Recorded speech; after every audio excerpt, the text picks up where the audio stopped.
প্রতিদিনের মতোই আজও আমি খাবার আনতে চাচির বাড়িতে গিয়েছিলাম। যখন বাড়িতে ঢুকলাম দেখলাম চাচি একটি নাইট ড্রেস পরে সোফায় বসে আছেন। তখন তাকে দেখতে অনেক সুন্দর লাগছিল। আমি চাচিকে খাবার প্যাক করতে বললাম। চাচি হেসে বললেন, খাবার পরে নিয়ে যেও, তার আগে একটু আমার পায়ের ব্যথা দূর করে দাও। আজ কেন জানি না আমার পা খুবই ব্যথা করতেছে। আমি কিছুটা অবাক হয়ে বললাম, চাচি এ আপনি কি বলছেন? চাচি মৃদু হেসে বললেন, চিন্তা করো না, এখানে কেউ নেই, আর তোমার চাচা দোকানে আছেন। আমি সেখানে বসে চাচির পা টিপতে শুরু করলাম। তখন তিনি সুন্দর একটি নাইট ড্রেস পরেছিলেন। তখন আমার দৃষ্টি নিচের দিকে ছিল। কিছুক্ষণ পর চাচি মৃদু স্বরে বললেন, আচ্ছা কুনাল, তোমার কি কোনো বন্ধু আছে যাকে তুমি খুব পছন্দ করো? আমি একটু অবাক হয়েই চাচির কথায় বললাম, চাচি আপনি কি বলতে চাইছেন ঠিক বুঝতে পারছি না। চাচি হেসে বললেন, আরে বোকা, আমি জানতে চাইছিলাম তোমার কি কোনো ঘনিষ্ঠ বন্ধু আছে বা কারো সাথে বিশেষ বন্ধুত্ব? আমি হেসে বললাম, চাচি আমি সে রকম ধরনের ছেলে নই। আর এই ধরনের বন্ধুত্ব বা সম্পর্ক তো বেশিরভাগই সচ্ছল মানুষদের জন্য, আপনি তো আমাদের পরিবারের অবস্থা জানেন। চাচি তখন বললেন, তাহলে কি এখনো একেবারে একা আছো? এই কথা শুনে আমি কিছুটা লজ্জিত হলাম। চাচি একটু মৃদু হেসে বললেন, তোমার কি কখনো মনে হয় না জীবনে কিছু আনন্দ নিয়ে আসার? আমি কিছুটা দ্বিধাগ্রস্ত হয়ে বললাম, চাচি আমি বুঝতে পারছি না আপনি ঠিক কি বলতে চাইছেন। চাচি আবার বললেন, আরে বোকা, সবকিছু কি আমাকে খুলে বলতে হবে? এত ভালো দেখতে হয়েও একেবারে বাচ্চাদের মতো ভাবনা তোমার। আজ আমি তোমাকে কিছু বিষয় শিখিয়ে দেব। এই বলে চাচি আমাকে তার ঘরে নিয়ে গিয়ে।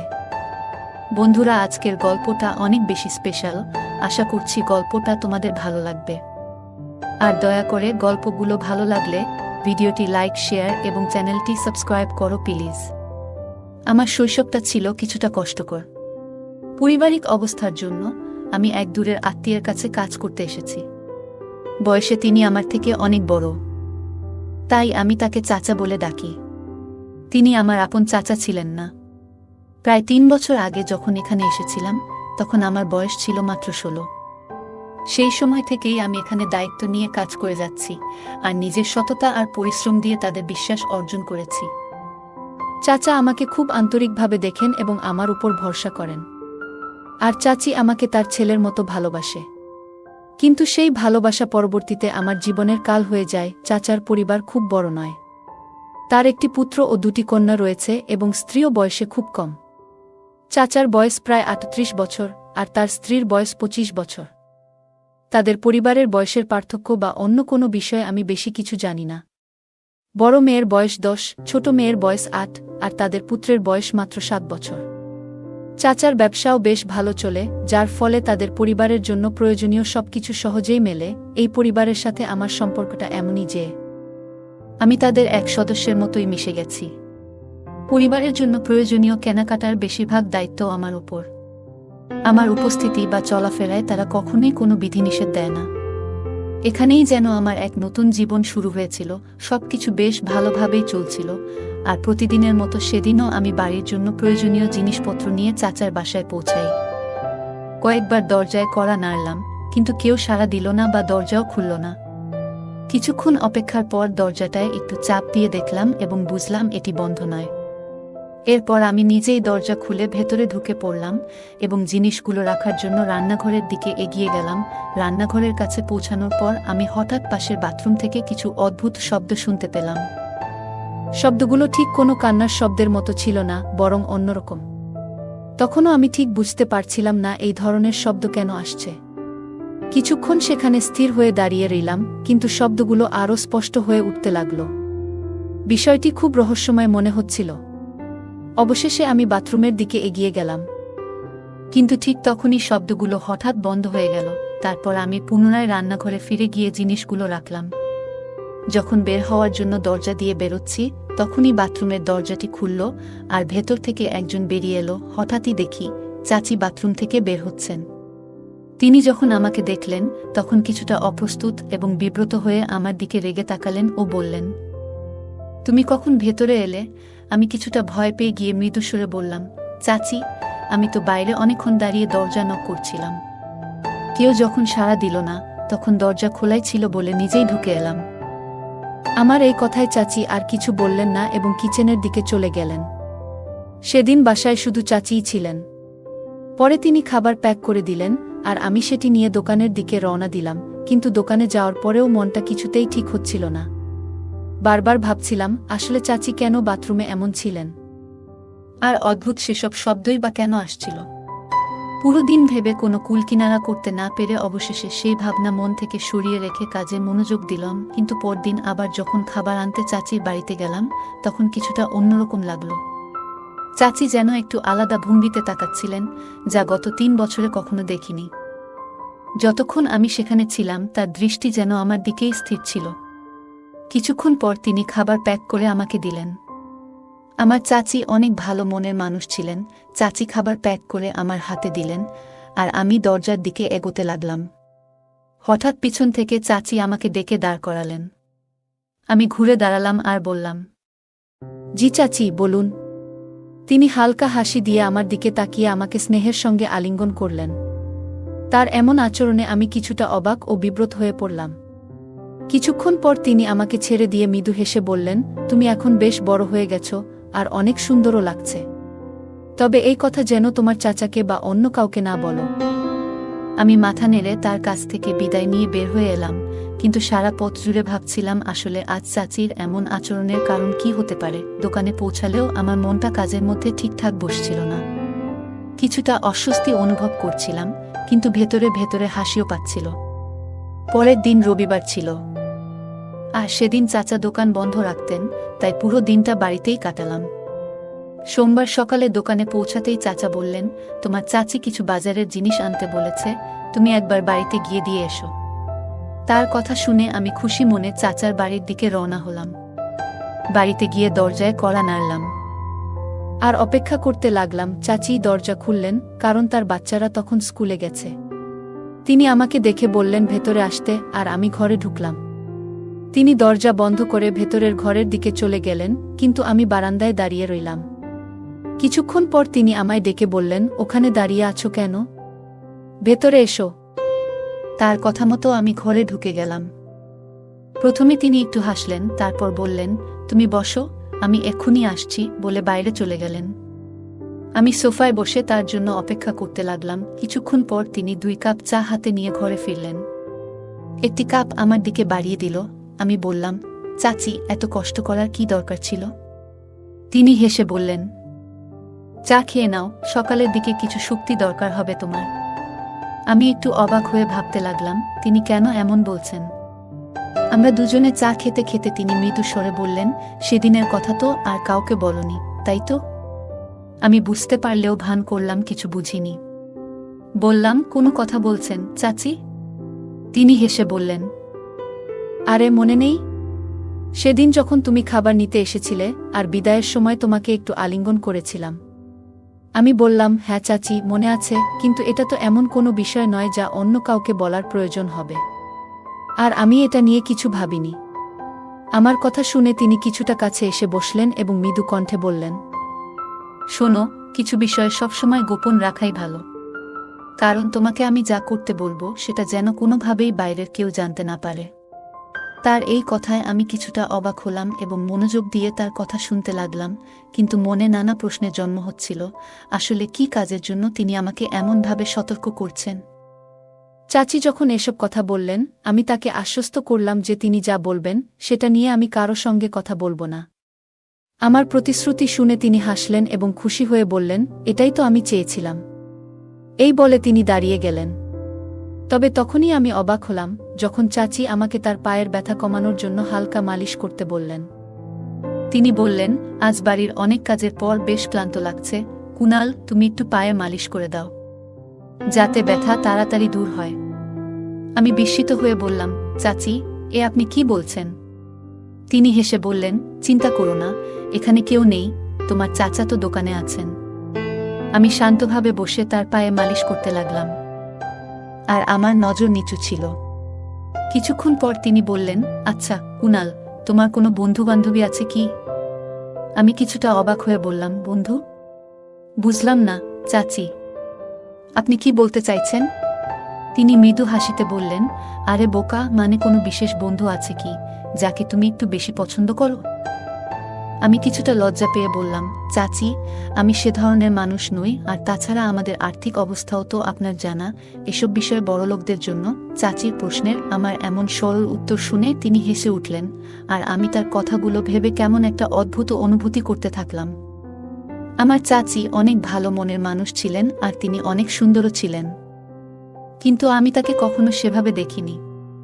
আমি তাকে আগে থেকেই অনেক সম্মান করতাম। চাচি বললেন, তাহলে তুমি এখনো অবিবাহিতই রয়ে গেছ?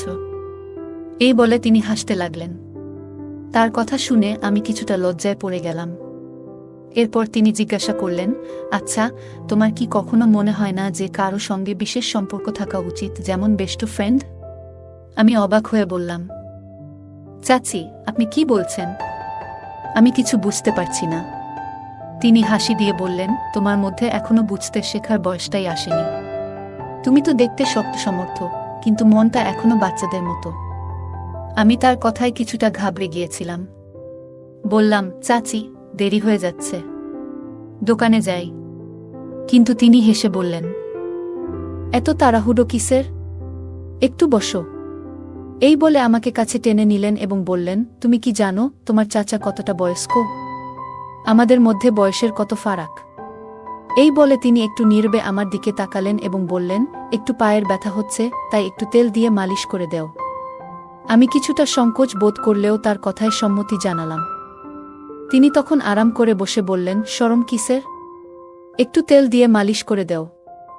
আজকে বাড়ির অনেক কাজ করেছি তো তাই। তার এই সরল ও হাস্যোজ্জ্বল কথাগুলো শুনে আমি কিছুটা দ্বিধায় ছিলাম, তবে সেই মুহূর্তে বুঝতে পারছিলাম না কিভাবে প্রতিক্রিয়া দেখাবো। চাচি আমার চুলে আলতো করে হাত বুলিয়ে বললেন, তোমার চাচা তো সারাদিন কাজ করে ফিরে এসে ঘুমিয়ে পড়েন, আমার কথা ভাবেন না?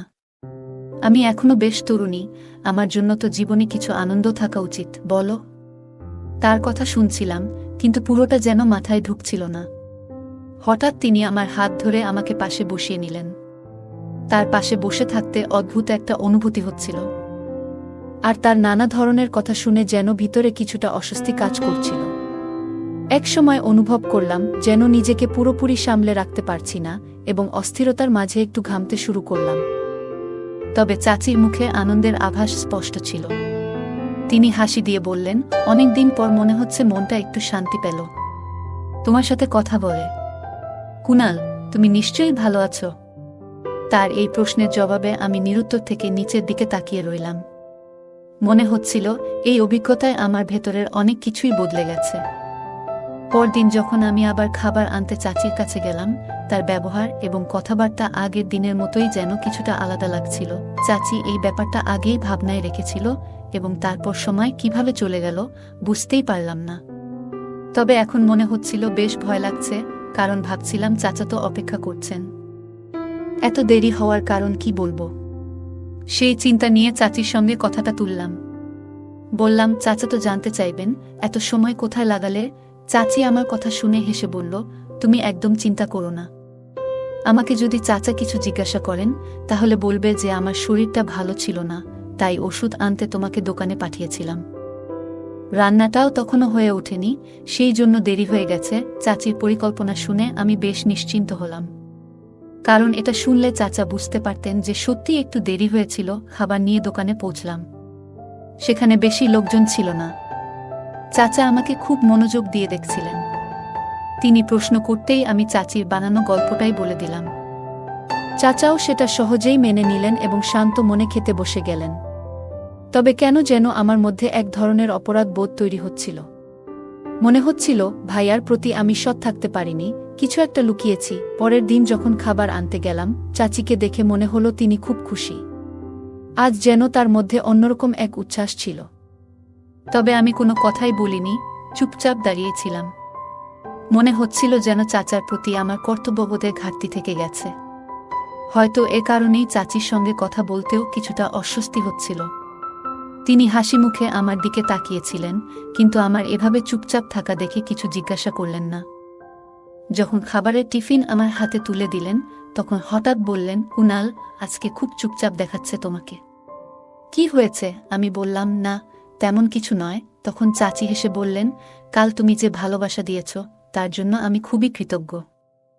তিনি আরও যোগ করলেন, দেখো, আমাদের শুধু একে অপরের প্রয়োজনের দিকে খেয়াল রাখতে হবে। এই কথা বলে তিনি আমার পকেটে 1000 টাকার একটা নোট ঢুকিয়ে দিলেন। আমি কিছুটা বিস্মিত হয়ে চাচির দিকে তাকালাম।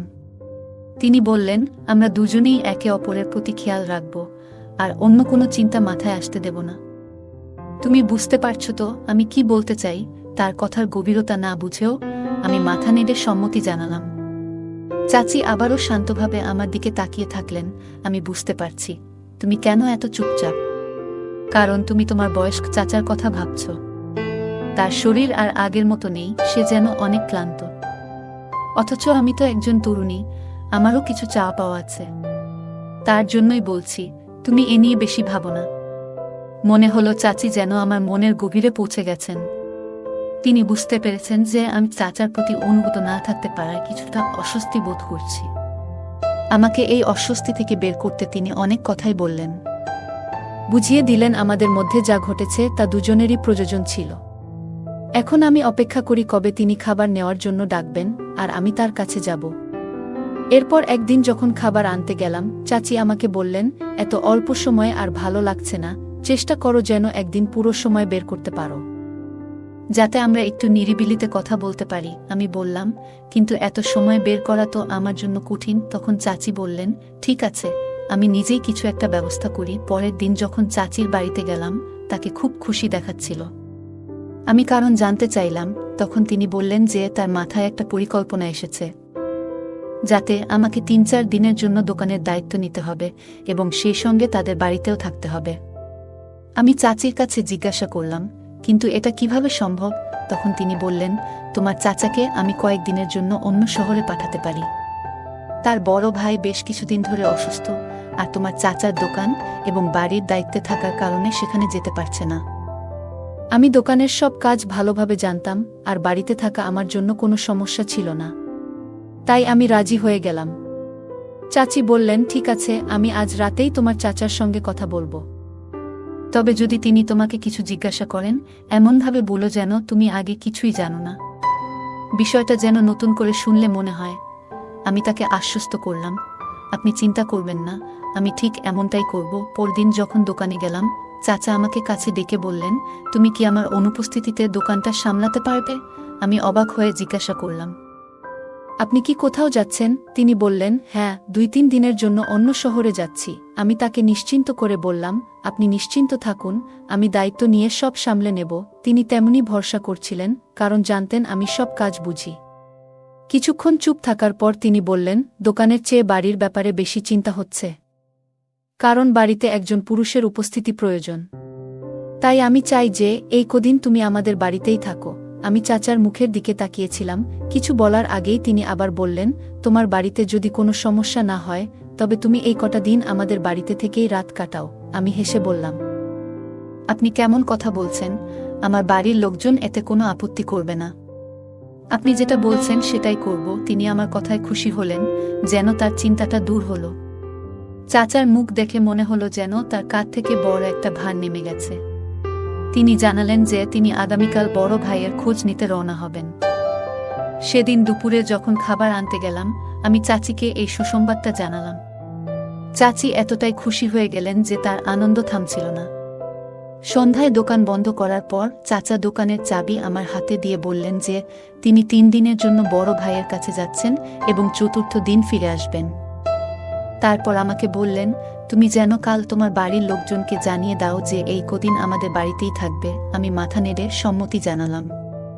বাড়ি ফেরার সময় পরবর্তী কয়েকটা দিনের কথা চিন্তা করে মনে অনেক উত্তেজনা কাজ করছিল, আর সেই উত্তেজনার জন্য রাতে ঠিকমতো ঘুমাতেও পারলাম না। পরদিন সকালে গোসল সেরে দুজোড়া জামাকাপড় গুছিয়ে নিয়ে বাড়ির লোকদের জানিয়ে দোকানে গেলাম। সারাদিন দোকানেই ছিলাম। দুপুরের খাবার কাছের একটি হোটেল থেকে আনালাম এবং অধীর আগ্রহে সন্ধ্যার অপেক্ষা করতে থাকলাম। সন্ধ্যা হতেই দোকান বন্ধ করে চাচার বাড়িতে গেলাম। সেখানে গিয়ে দেখি চাচি বসার ঘরে বসে মুভি দেখছেন, আর তার 2 মেয়ে মাটিতে বসে পড়াশোনা করছে এবং ছেলে তার খেলনা নিয়ে খেলছে। চাচিকে বেশ খুশি মনে হচ্ছিল। প্রথমেই দোকানের সমস্ত হিসাবের কথা চাচিকে জানিয়ে দিলাম এবং সমস্ত টাকাও তার হাতে তুলে দিলাম। তারপর চাচি আমার হাতে দোকানের টাকার হিসাব নিয়ে নিলেন এবং আমার জন্য খাবার গরম করে টেবিলে সাজিয়ে দিলেন। আমি খাওয়া শেষ করার পর চাচিও পাশের সোফায় এসে বসে পড়লেন। তিনি বললেন, এই বাড়িটা নিজের মতো করে ভাবো, কিন্তু বড় মেয়ে বইয়ের পাতার ফাঁক দিয়ে বারবার আমার দিকে তাকাচ্ছিল। চাচির সন্তানরা আমাকে চিনত এবং আমার সাথে বেশ স্বাচ্ছন্দ্য বোধ করত। তবে এটা প্রথমবার আমি এই সময়ে তাদের বাড়িতে এসেছি, তাই হয়তো কিছুটা অবাক হয়েছিল। চাচার বড় মেয়ে বেশ বুদ্ধিমতী, সে জানত তার বাবা বাড়িতে নেই, তাই আমি এখানে থাকবো যতদিন না তিনি ফিরে আসেন। আমি কিছুক্ষণ বসেছিলাম, হঠাৎ চাচির ছেলে তার খেলনা ফেলে আমার কোলে উঠে এলো। আমার কোলে কিছুক্ষণ খেলার পরই ঘুমিয়ে পড়ল। চাচি ছেলেটিকে নিতে আমার কাছে এলেন, আর আমি চাচির মেয়ের দিকে তাকালাম যে সে মায়ের এই ঘনিষ্ঠতা লক্ষ্য করছে কিনা। তবে সে নিজের কাজে ব্যস্ত ছিল। ছেলেটিকে কোলে তুলে নিয়ে চাচি বললেন, চলো তোমার ঘরটা দেখিয়ে দিই। আমি চুপচাপ উঠে তার পেছনে চললাম। তিনি প্রথমে তার ছেলেকে নিজের ঘরে শুইয়ে দিলেন, তারপর এক ঘর ছেড়ে পাশের কক্ষের দরজা খুলে বললেন, এটাই তোমার ঘর। চাচি হাসি মুখে বললেন, এখানে কেউ তোমাকে বিরক্ত করবে না, শুধু আমি ছাড়া, বলে তিনি এক চোখ টিপ দিলেন। আমি মৃদু হেসে তার দিকে তাকালাম। আমার পাশের ঘরটাই ছিল তার মেয়েদের থাকার ঘর। ঘরটা দেখে আমরা আবার ড্রয়িং রুমে ফিরে এলাম। চাচি আর আমি বিভিন্ন বিষয়ে গল্প করতে করতে সময় কাটালাম। রাত 10টার দিকে চাচি তার মেয়েদের ঘুমাতে যেতে বললেন। আমিও ঘুমানোর কথা বলে উঠে দাঁড়ালাম, যদিও সত্যি ঘুমানোর ইচ্ছে ছিল না। আসলে মেয়েদের দেখানোর জন্যই ঘুমানোর ভান করেছিলাম। আমি নিজের ঘরে শুয়ে পড়লাম, কিন্তু রাত প্রায় 12টা নাগাদ দরজায় হালকা শব্দ শুনলাম। অবাক হয়ে দেখি চাচি ঘরে ঢুকলেন। কাছে এসে বললেন, আমার ঘরে একটু এসো। তিনি আমাকে তার ঘরে নিয়ে গেলেন এবং দরজাটা বন্ধ করলেন। কিছুক্ষণ পরে চাচা আচমকা ঘরের এক কোণ থেকে বেরিয়ে এলেন। চাচা এসে আমার দিকে রেগে তাকালেন এবং পাশে দাঁড়িয়ে থাকা চাচিকে সরিয়ে দিলেন। চাচা কিছুদিন ধরেই আমাদের উপর সন্দেহ করছিলেন, যদিও তার সন্দেহের কারণটা তখনও আমি পুরোপুরি বুঝতে পারিনি। প্রায় দোকানে খাবার পৌঁছে দিতে আমার একটু দেরি হয়ে যেত, তবে সেটা নিয়ে যে চাচা এতটা সন্দেহ করবেন তা ভাবতে পারিনি। তিনি আমাদের প্রতিটি পদক্ষেপের দিকে নজর রাখছিলেন এবং পরিস্থিতি বোঝার চেষ্টা করছিলেন। একদিন রাতের বেলা আমরা যখন একসঙ্গে কথা বলছিলাম, তখন চাচা হঠাৎ আমাদের সামনে এসে দাঁড়ালেন। চাচা প্রচণ্ড রেগে গিয়ে আমাকে ধমক দিলেন, তুমি এই মুহূর্তে বাড়ি ছেড়ে বেরিয়ে যাও। তার চোখে এক ধরনের হতাশা আর ক্ষোভের ছাপ স্পষ্ট ছিল, যেন আমার প্রতি তার সকল বিশ্বাস হারিয়ে গেছে। চাচি আমাদের দিকে অপার বিস্ময়ে তাকিয়ে রইলেন। মনে হচ্ছিল এই দৃশ্যটি যেন তার কাছে সম্পূর্ণ অচেনা। আমি চুপচাপ নিজের জিনিসপত্র গুছিয়ে নিলাম। মাথার ভেতরে একের পর এক চিন্তা ঘুরপাক খাচ্ছিল। মনে হচ্ছিল এতদিনের সম্পর্ক, এতটা ভালোবাসার সব এক মুহূর্তেই ভেঙে গেল। বাড়ি থেকে বের হয়ে আমি অনুভব করলাম আমার পরিচিত জীবন থেকে আমি যেন বিচ্ছিন্ন হয়ে গেছি। এরপরের দিনগুলোতে জীবন আমার জন্য আর আগের মতো থাকল না। কাজ হারালাম, আশ্রয় হারালাম, এমনকি জীবনের প্রতি আমার সমস্ত আস্থা হারিয়ে যেতে লাগল। চাচা এবং তার স্ত্রীর সম্পর্কেও গভীর প্রভাব পড়ল। তাদের জীবনের শান্তি যেন কোথাও হারিয়ে গেল। একসময়ের হাসি খুশি সংসারে নেমে এলো নীরব বিষাদের ছায়া। চাচা চাচিকে তার বাবার বাড়িতে রেখে এসেছিলেন, তাকে আর নিয়ে আসেননি। চাচি ও আমার ভুলের কারণে আমাদের সবার জীবনে দুঃখের কালো ছায়া নেমে এলো। তাই কোনো কাজ করার আগে ভেবে চিন্তে করা উচিত। তাই এই গল্প থেকে আমাদের শিক্ষা নেওয়া উচিত। পারিবারিক সম্পর্কের ভিত্তি বিশ্বাসের উপর নির্ভর করে। যখন সেই বিশ্বাসে ফাটল ধরে, সম্পর্কগুলো ধ্বংসের মুখে পড়ে। তাই আমাদের উচিত পারিবারিক ও ঘনিষ্ঠ সম্পর্কগুলিকে সযত্নে রক্ষা করা এবং এমন কোনো কাজ এড়ানো যা এই সম্পর্কগুলিকে আঘাত করতে পারে। আমাদের প্রতিটি কাজ এবং আচরণে স্বচ্ছ থাকা উচিত। যদি আমরা গোপনীয়তা বজায় রেখে চলি বা সত্য লুকাই, তা অবশেষে সম্পর্ক এবং আমাদের ব্যক্তিগত জীবনকে ক্ষতিগ্রস্ত করতে পারে। গল্পের প্রধান চরিত্রের ভুল কাজের জন্যই পুরো পরিবারের উপর প্রভাব পড়েছিল। আমাদের প্রতিটি কাজেরই একটি পরিণাম থাকে, যা শুধু আমাদের নয়, আশেপাশের মানুষদের উপরও প্রভাব ফেলে। সুতরাং কোনো কাজ করার আগে সেটির সম্ভাব্য ফলাফল নিয়ে ভাবা উচিত। গল্পের পরিস্থিতি থেকে বোঝা যায় এক মুহূর্তের ভুল সিদ্ধান্ত গোটা পরিবারের শান্তি ও সুখ কেড়ে নিতে পারে। বন্ধুরা, যদি এই গল্পটি ভালো লেগে থাকে তাহলে দয়া করে ভিডিওটি লাইক করুন এবং আমাদের চ্যানেলটি সাবস্ক্রাইব করুন। পাশে থাকা বেল আইকনটি প্রেস করুন, যাতে করে আমরা যখনই নতুন ভিডিও আপলোড করি তার নোটিফিকেশন সবার আগে আপনার কাছে পৌঁছে যায়। ধন্যবাদ, দেখা হবে আমাদের পরবর্তী ভিডিওতে।